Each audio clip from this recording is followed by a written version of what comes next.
tresno sing ati yen ulodo tindake Gusti.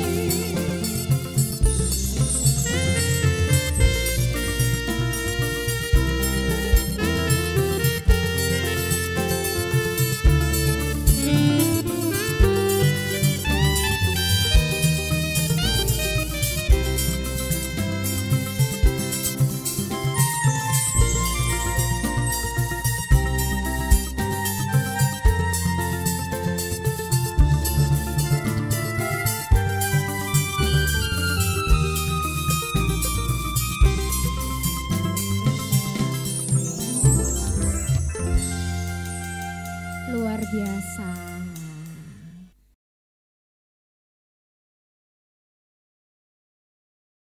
Terus derek ingkang dipun tresnani lan tresnani Gusti, Salum.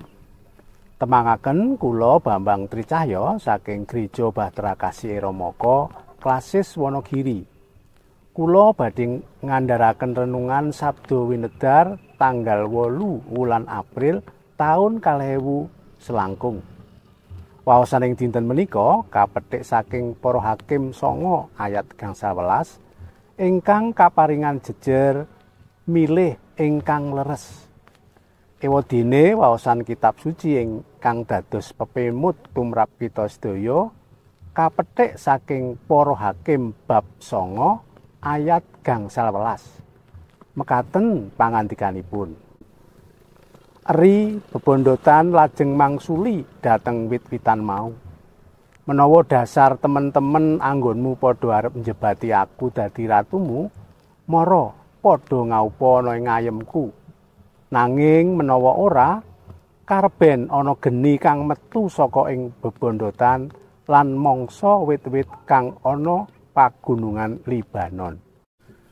Andharan sabdanipun Gusti. Ing wulan November taun 2021 ingkang kepengker dipun wontenaken pilkada serentak.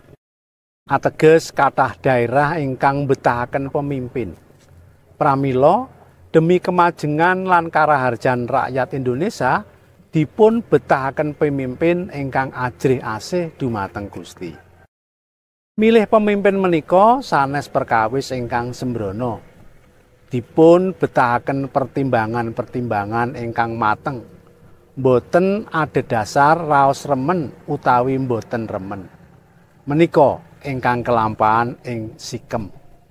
Amargi pasederekan mila tiang-tiang menika milih Abimelek dados pemimpin.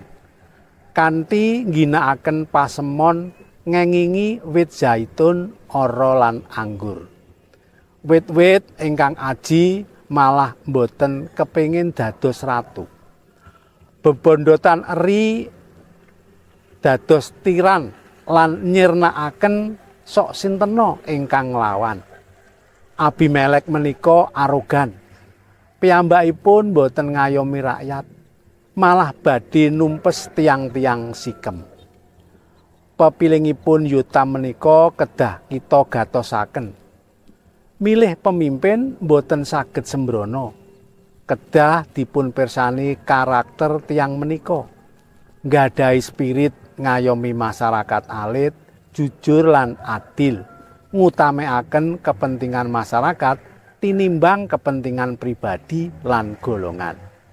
Tiang ingkang curang mboten pantes dados pemimpin. Saksampunipun pilihan kita dados pemimpin, kita ugi mboten saged nggadahi sikap apatis, mboten peduli, ananging kita kedah ugi ndongaaken.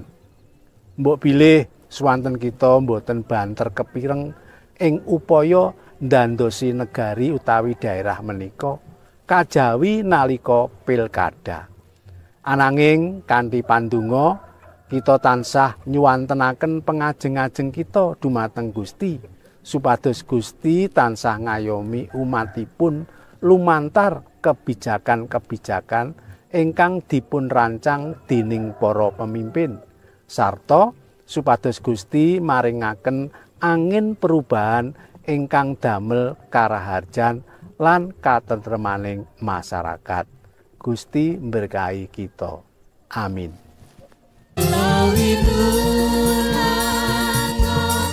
Tresno tusing ati yen ulodo tindake Gusti.